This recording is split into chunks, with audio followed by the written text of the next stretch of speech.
જય સિયારામ મિત્રો, જય માતાજી, હર હર મહાદેવ બધાને। તો ફરી એકવાર નવો વ્લોગ લઈને તમારી સમક્ષ આવી ગયો છું। તો આજે આપણે જવાના છીએ ભોમેશ્વર મહાદેવના મંદિરના દર્શન કરવા। તો મારા વ્લોગમાં બન્યા રહેજો। અત્યારે હાલ આપણે એરપોર્ટ ફાટક આગળ છીએ અને એરપોર્ટ ફાટકથી જવાના છીએ ભોમેશ્વર મહાદેવ, જ્યાંના તમને ઇતિહાસ જણાવીશ અને મહાદેવના દર્શન પણ કરાવીશ। તો વ્લોગમાં બન્યા રહેજો।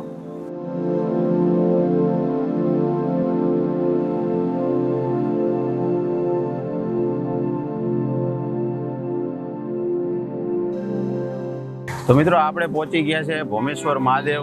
તો તમને મહાદેવના દર્શન કરાવીશ। આપણે જાશું અંદર મંદિર તરફ।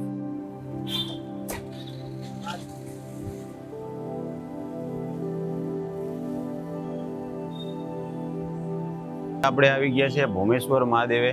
તો ચાલો તમને મહાદેવના દર્શન કરાવીશ અને અહીંયા આપણે થોડી ઘણી મહાદેવ વિશે માહિતી લેશું। તો વ્લોગમાં બન્યા રહેજો।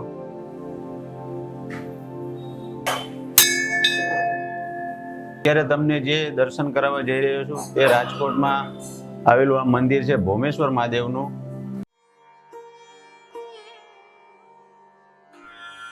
ઓમ ત્ર્યંબકમ યજામહે સુગંધિમ પુષ્ટિવર્ધનમ ઉર્વારુકમિવ બંધનાત મૃત્યોર્મુક્ષીય મામૃતાत्। ઓમ ત્ર્યંબકમ યજામહે સુગંધિમ પુષ્ટિવર્ધનમ ઉર્વારુકમિવ બંધનાત મૃત્યોર્મુક્ષીય।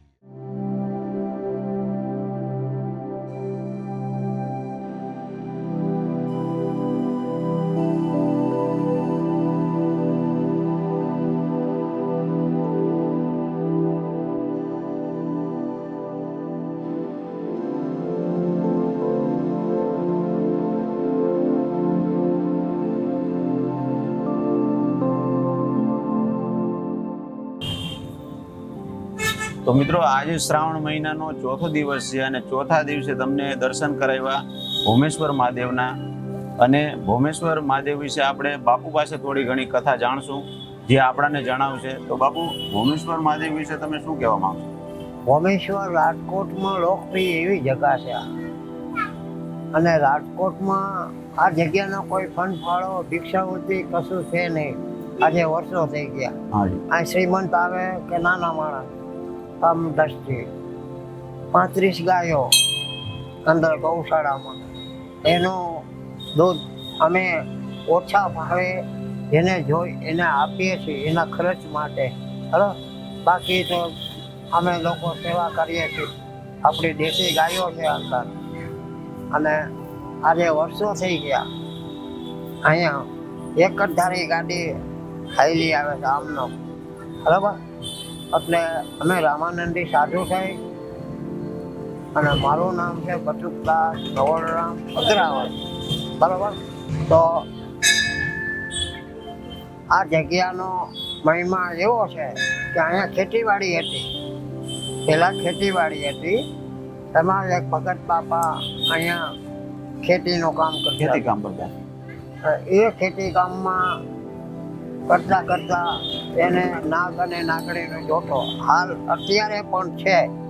અને અહીંની લોકોલિટી, અહીંની પ્રજા એને પાંચમે દિવસે શ્રીફળ દૂધ ધરાવવામાં આવે છે। અત્યારે હાલે અમારી ગાય ધોવાઈ જાય એટલે ત્યાં દૂધ ધરવું પડે છે। હજી સુધી આટલા વર્ષમાં નથી ગાયોને કાંઈ તકલીફ કે નથી મારા પરિવારને તકલીફ। બરાબર, અને બે જોટો એમનો હાલે છે। અહીંયા ઉતરી ગાડી એની ઉતરનું। બરાબર, આ રીતે રાજકોટમાં એક જ જગ્યા એવી છે ભોમેશ્વર કે સવારે 4 વાગે ખુલી જાય અને મંગળા આરતી 5:30 એક છઠ થતી હોય, સાંજે 7:30 વાગે। એ આરતીની અંદર 7:30ની આરતીની અંદર 18 છોકરા મારી આગળ સેવા કરવા વાળા, એ 18 છોકરા સાત વગાડે એટલે પૂજારી જોત ઉપાડે છે। હાલ અત્યારે બધાને એમ કહો ભોમેશ્વર, તો કે ભોમેશ્વર તો ભોમેશ્વર બધાને લોકપ્રિય જગા આવી છે। બોલો બીજું આગે કઈ હોય તો કયો। અને આપણે આ શિવલિંગની સ્થાપના કઈ રીતના અહીંયા નહીં, એમાં શિવલિંગની સ્થાપના નથી થઈ। બરોબર. ત્યાં ખેડૂત હતો, ત્યાં રાફડો હતો. હા એ રાફડાની અંદર આ નાગને નાગણી રહેતા હતા. રહેતા હતા. એ અવારનવાર નીકળ્યા એટલે ઓલા ભગતને એમ છે આ હારો આમ ફરે છે ને પાછો આમાં વયો જાય, આની પાછળ શું કારણ છે, બરોબર. ત્યારે રાજા સાહેબ એટલે પછી એને વાયા વાત કરી કે આમ છે તો કે એવું તો થોડો બધા હેલા રાખતો હોય તો કે કાંઈ વાંધો નહીં ભગત કે હા. એ બેયને ઉઠાડ્યા પદ્યુમન છે જે અને ઘરવાળા અંદર કોઠો છે એનો એ ટાઈમનો આમાં ઉઠાડીને પરચો હવાના પોરમાં ગાડી લઈને આવ્યા. એ કે બોલો નાગને નાગણે આગળ આવેલા, એની પાછળ આવેલા, ત્યાં સુધી લઈ ગયા. પછી ભગતે કીધું કે અહીંયા કાંઈક છે. એટલે ભૂમિની અંદર આની અંદર કાંઈક વસ્તુ છે. પછી ખોદકામ કરવામાં આવ્યું તો રિંગ નીકળી. સ્વયંભૂ છે, સ્થાપિત નથી રાજકોટમાં. પોતે તો મિત્રો તમે આ જે મહાદેવ છે પોતે પ્રગટ થયેલા છે અહીંયા અને સ્વયંભૂ શિવલિંગ છે. બાપુએ આપણને જણાવ્યું. તો બાપુ આ મંદિર ક્યારે બનાવવામાં આવ્યું? એ બસ ત્યારે જ એ સમયમાં 1942 ની આડે છે બરોબર. ત્યારે રાજા સાહેબ ચાલતી હતી. પછી 3 વર્ષ પછી લોકશાહી આવી ગયો. આ મંદિર કમ્પ્લીટ. રણછોડદાસ બાપુ જામનગર કાસ્ટમોનમાં હતા. રણછોડદાસ બાપુ આશ્રમ છે ને, હા, એ આશ્રમ પછી બન્યો. અહીંયા આવ્યા 3 વર્ષ રોકાણા, જગ્યા કમ્પ્લીટ કરી આખી. તો કે ભાઈ મહાદેવને તો છે જ. તો રણછોડદાસ બાપુ તો રામજી ઉપાસક હતા, રામજીના. તો કે ભાઈ અંદર રાજકોટમાં જ્યાં સુધી રાજકોટ છે ત્યાં સુધી આ રીતે કોઈ જગ્યા બનાવશે નહીં, બનાવી શકશે પણ નહીં. એનું કારણ કે એક જ ઉમરાની અંદર રામ લક્ષ્મણ રાધે કૃષ્ણ છે. એટલે આ રીતે રાજકોટમાં એક જ જગ્યાએ જ્યાં બ્રહ્મા વિષ્ણુ મહેશ સ્વયં બિરાજમાન છે. બરાબર.